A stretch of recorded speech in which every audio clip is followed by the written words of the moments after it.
Welcome back to Visal media. ഞാൻ ഫക്രുദ്ദീൻ പന്താവർ. 600 വർഷമായിട്ട് വളരെ ആദരവോടുകൂടി കണ്ടിരുന്ന ഒരു സൂഫി ഗുരുവിൻ്റെ ഒരു ആശ്രമമാണ്, ഒരു ദർഗയായിരുന്നു യു പിയിലുള്ള ബാഗ്പത്തിലുള്ള ബദറുദ്ദീൻ ഷായുടെ ദർഗ. ഈ ബദറുദ്ദീൻ ഷായുടെ ദർഗയിൽ 53 വർഷം മുൻപ് ഒരു വിഭാഗം ആളുകൾ കയ്യേറിയിട്ട് ഇത് ഹിന്ദുക്കളുടെ പ്രത്യേകമായ ഒരു ലക്ഷഗ്രഹ എന്ന് പറയുന്ന മഹാഭാരതവുമായി ബന്ധപ്പെട്ട ഒരു സ്ഥലമാണെന്ന് പറഞ്ഞ് പ്രശ്നങ്ങളുണ്ടായി. അങ്ങനെ കോടതിയിൽ കേസായി. കഴിഞ്ഞ 53 വർഷങ്ങളായിട്ട് അതിൻ്റെ കേസ് നടന്നുകൊണ്ടിരിക്കുകയാണ്.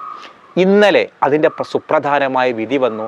ആ ഭാഗം മുഴുവനും ഹിന്ദു വിശ്വാസവുമായിട്ട് ബന്ധപ്പെട്ടതാണെന്നും ആ ദർഗ ഹിന്ദുക്കൾക്ക് വിട്ടുകൊടുക്കണം എന്നതുമായിരുന്നു ആ വിധി. ഒരു പക്ഷേ നമ്മുടെ പല പ്രേക്ഷകരും ഈ വിഷയം അറിഞ്ഞിട്ടുണ്ടാവില്ല. നേരത്തെ അറിഞ്ഞ ആളുകളുണ്ടെങ്കിൽ ഒന്ന് കമൻറ്റ് ചെയ്യാം. അപ്പോൾ ഈ 600 വർഷമായിട്ട് ഈ ഒരു ബദറുദ്ദീൻ ഷാ എന്നു പേരുള്ള ഇന്ത്യക്കാരനല്ല. അദ്ദേഹം മറ്റൊരു സൂഫി നാട്ടിൽ നിന്ന്, ഇറാനിൽ നിന്നോ അല്ല അഫ്ഗാനിസ്ഥാനിൽ നിന്നോ ആണ് ഇന്ത്യയിലേക്ക് അങ്ങനെ കടന്നു വന്നത്. അദ്ദേഹം പല നാടുകളിലൂടെ സഞ്ചരിച്ചു. ഒടുവിലാണ് ഈ ഒരു യു പിയിലുള്ള ഈ ഒരു ബാഗ്പത്ത് എന്ന് പറയുന്ന സ്ഥലത്ത് അദ്ദേഹം ഇരിക്കുന്നത്. അവിടെ അദ്ദേഹത്തിൻ്റെ അനുയായികളൊക്കെ ഹിന്ദുമത വിശ്വാസികളും മുസ്ലിം മത വിശ്വാസികളും ഒക്കെ ഉണ്ടായിരുന്നു. അദ്ദേഹത്തിൻ്റെ സൽപ്രവർത്തനവും സ്നേഹസമ്പന്നമായ ജീവിതവും കണ്ട് ഒരുപാട് ആളുകൾ ഇസ്ലാം മതത്തിലേക്ക് കടന്നു വന്നിട്ടുമുണ്ട്. അപ്പോൾ അദ്ദേഹത്തിൻ്റെ ആ ഒരു ദർഗാ ഷെരീഫിലേക്ക് ആളുകൾ വളരെ ആദരവോടുകൂടി ചെല്ലാറുമുണ്ടായിരുന്നു. അപ്പോൾ ആ ഒരു ദർഗയിലേക്കാണ് 1970കളിൽ ഒരു വിഭാഗം ആളുകൾ ഇത് ഞങ്ങളുടെ പ്രത്യേകമായ കേന്ദ്രമാണ്, ഞങ്ങൾക്കതിന് തെളിവുകളുണ്ട് എന്ന രീതിയിലൊക്കെ അവകാശവാദം ഉന്നയിച്ചത്. അതായത് ഈ മഹാഭാരതത്തിൽ ഒരു സംഭവം പറയുന്നുണ്ട്, ലക്ഷഗ്രഹ എന്നാ പറയാം. അതായത് ഈ പാണ്ഡവരും കൗരവരും തമ്മിലുള്ള സംഘർഷമാണല്ലോ മഹാഭാരത കഥയിലുള്ളത്. അതിൽ ഈ കൗരവരുടെ ദുര്യോധനൻ എന്ന് പേരുള്ള ഒരാൾ ഈ യുധിഷ്ഠിരൻ്റെ മകനാണ്.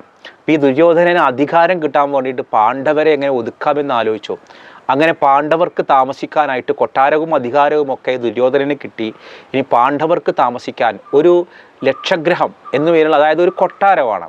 പെട്ടെന്ന് തന്നെ തീപിടിക്കാനുള്ള സംവിധാനത്തിലൂടെയാണ് അതിൻ്റെ ആർക്കിടെക്റ്റ് ഉണ്ടാക്കിയത്. അതായത് അതിൻ്റെ കെട്ടിട നിർമ്മാണ രീതി വളരെയധികം ചിന്താപരമായിട്ടുണ്ടാക്കി. കൊട്ടാരത്തിലേക്ക് പാണ്ഡവരായ 5 പേരെയും അവരുടെ അമ്മയെയും ഒക്കെ ക്ഷണിച്ചു. അങ്ങനെ പാഞ്ചാലിയൊക്കെ ഇവരുടെ ആളുകളെയൊക്കെ ക്ഷണിച്ചിട്ട് അവിടെ താമസിപ്പിച്ചു. അപ്പോൾ ഈ ദുര്യോധനൻ്റെ പദ്ധതി എന്താണെന്ന് വെച്ചാൽ അവിടെ താമസിപ്പിക്കുന്നതിനിടയിൽ ഒരു അപകടം എന്ന നിലയിൽ അവരെ മുഴുവനും ഇല്ലാതെയാക്കുക, ഈ ഒരു ഇല്ലത്തിന് ലക്ഷഗ്രഹത്തിന് തീ കൊടുക്കുക എന്നതായിരുന്നു. അങ്ങനെ ഇതൊരു ദുര്യോധനൻ്റെ പിന്നിലൊരു ചതിയാണെന്ന് മനസ്സിലാക്കിയ ഈ പാണ്ഡവരുടെ ഒരു മാർഗദർശി, എന്തൊരു വരരുദ്ധൻ, അങ്ങനെ എന്തൊരു പേരുണ്ട്, അദ്ദേഹം പറഞ്ഞു കൊടുത്തതിൽ എന്തൊരു ചതിയുണ്ട്, ദുര്യോധനൻ ചതിക്കാൻ സാധ്യതയുണ്ട്. അപ്പം അതുകൊണ്ട് തന്നെ ഭീമൻ വളരെ ഗൗരവത്തിലും വളരെ ചിന്താപരവുമായിട്ടാണ് കാര്യങ്ങൾ മുന്നോട്ട് നീങ്ങിയത്. അതുകൊണ്ട് തന്നെ ഈ ഒരു മാർഗദർശി അവിടേക്കൊരു പ്രത്യേക ഗുഹയൊക്കെ നിർമ്മിച്ചിരുന്നു, രക്ഷപ്പെടാൻ വേണ്ടി ആരും അറിയാതെ. അങ്ങനെ ആ ഗുഹ ചെന്ന് പേരുക ഒരു നദിയുടെ അരികിലേക്കാണ്.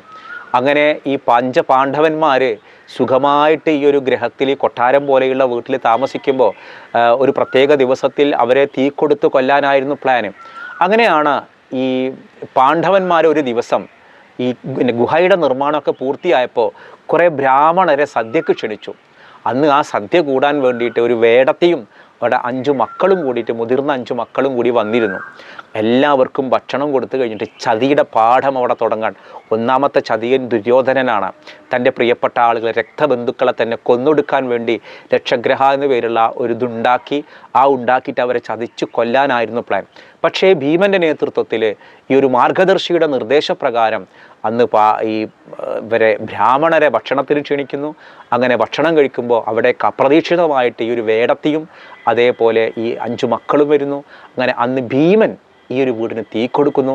വളരെ അത്ഭുതകരമായിട്ട് ഭീമൻ തൻ്റെ സഹോദരങ്ങളെയും അമ്മയെയും ഒക്കെ അവിടെ നിന്ന് രക്ഷിക്കുന്നു. എന്നിട്ട് ഈ ഗുഹ വഴി അപ്പുറത്ത് കടക്കുന്നു. അവിടെ മുൻകൂട്ടി തയ്യാറാക്കിയ രീതിയിലുള്ള ഒരു തോണിയുണ്ട്. അങ്ങനെ രക്ഷപ്പെട്ട് കാട്ടിലേക്ക് പോകുന്നു. ഈ കൗരവർ കരുതിയത് അന്ന് അവിടെ എന്താ പറയുക, ലഹരി ഉപയോഗിച്ചിട്ട് കിടന്നുറങ്ങിയ ആ വേടത്തെയും 5 മക്കളുടെയും കത്തിക്കരിഞ്ഞ ശവശരീരങ്ങൾ കണ്ടപ്പോൾ ഇത് സ്വാഭാവികമായിട്ടും പാണ്ഡവരുടേതാണ്, 5 മക്കളുടെയും അവരുടെ അമ്മയുടെയും ആണ് എന്ന് ധരിച്ചുകൊണ്ട് അവരവരുടെ ശവ അടക്കുന്ന പരിപാടികളൊക്കെ നടന്നു. ഇതാണ് ഈ ലക്ഷഗ്രഹ. ഈ ലക്ഷഗ്രഹ ഉണ്ടാക്കിയത് ഈ കുന്നിൻ മുകളിലാണ് എന്നാണ് ഹിന്ദുമത വിശ്വാസികളുടെ വിശ്വാസം. അപ്പം അതുകൊണ്ട് തന്നെ ഇത് ഞങ്ങൾക്ക് വിട്ടുതരണം എന്നായിരുന്നു കോടതിയിൽ അവരാവശ്യപ്പെട്ടത്. അവിടെ ഒരു ഗുഹയുണ്ട്, കുന്നുകളുണ്ട്.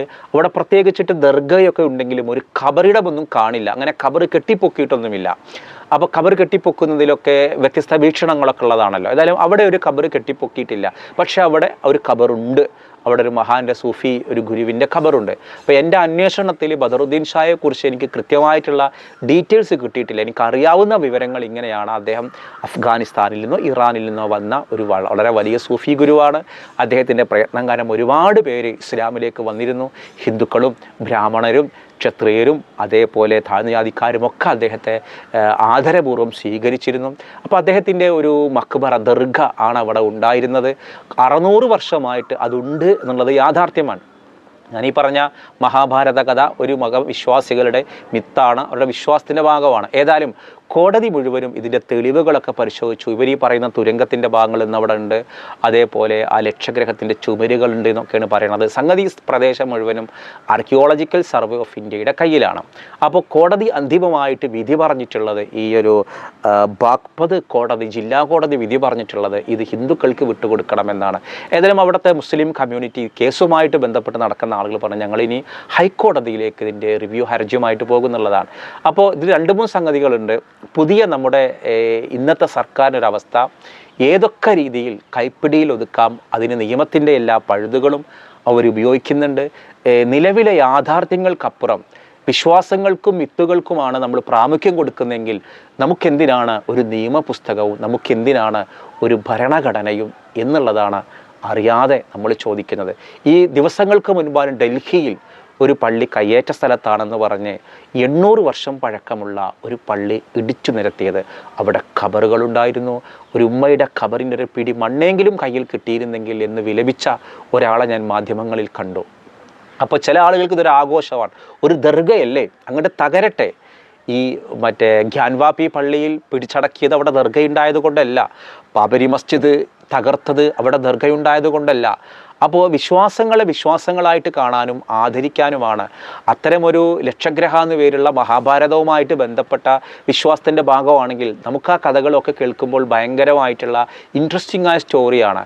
അതുള്ളതോടൊപ്പം തന്നെ ഇങ്ങനെയൊരു മക്ബറയും ദർഗയും ഉണ്ടാകുമ്പോൾ രണ്ടും കൂടി ഒന്നിച്ച് സ്വീകരിക്കുന്നതിനേക്കാൾ വളരെ വലിയ സൗന്ദര്യം മറ്റെന്തിനാ ഉണ്ടാവുക? പരസ്പരം മതങ്ങൾ തമ്മിൽ സൗഹാർദ്ദവും സ്നേഹവുമാണ് ഉണ്ടാവേണ്ടത്. പക്ഷേ നിർഭാഗ്യവശാൽ 600 കൊല്ലം മുൻപ് ഇതൊക്കെ ഉണ്ടായിരുന്നു. അവർക്കൊന്നും ഒരു പ്രയാസവും ഉണ്ടായിരുന്നില്ല. പക്ഷേ ഇന്നത്തെ ആളുകൾക്ക് ഞങ്ങളുടെ ഇടങ്ങളിൽ ഞങ്ങൾ മാത്രം മതി എന്നുള്ള രീതിയിലേക്ക് മാറി. ആ രീതിയിലേക്കുള്ള കാര്യങ്ങളാണ് പോകുന്നത്. അപ്പോൾ ഇൻഷാ അല്ലാഹ് നല്ലത് സംഭവിക്കട്ടെ എന്നുള്ള പ്രാർത്ഥനയിലാണ്. അപ്പോൾ ഇന്ന് ഈ വിഷയം നേരത്തെ അറിഞ്ഞ ആളുകളൊക്കെ ഉണ്ടായിരിക്കാം. നാളത്തെ പത്രങ്ങളിൽ ഇതിൻ്റെ വാർത്തകൾ ഉണ്ടാവും. അപ്പോൾ ഇൻഷാ അല്ലാഹ് ഈ ഒരു വിഷയവുമായിട്ട് ബന്ധപ്പെട്ട് ഈ ഒരു ബദറുദ്ദീൻ ഷാ എന്ന സൂഫി ഗുരുവിനെ കുറിച്ചോ ഇതുമായി ബന്ധപ്പെടുന്ന കൂടുതൽ കാര്യങ്ങളൊക്കെ അറിയുന്ന ആളുകൾ ഒന്ന് കമൻറ്റ് ചെയ്യാൻ മറക്കരുത്. അപ്പോൾ ഇൻഷാ അല്ലാഹ് മറ്റൊരു ദിവസം മറ്റൊരു വീഡിയോയുമായി വീണ്ടും കാണാം.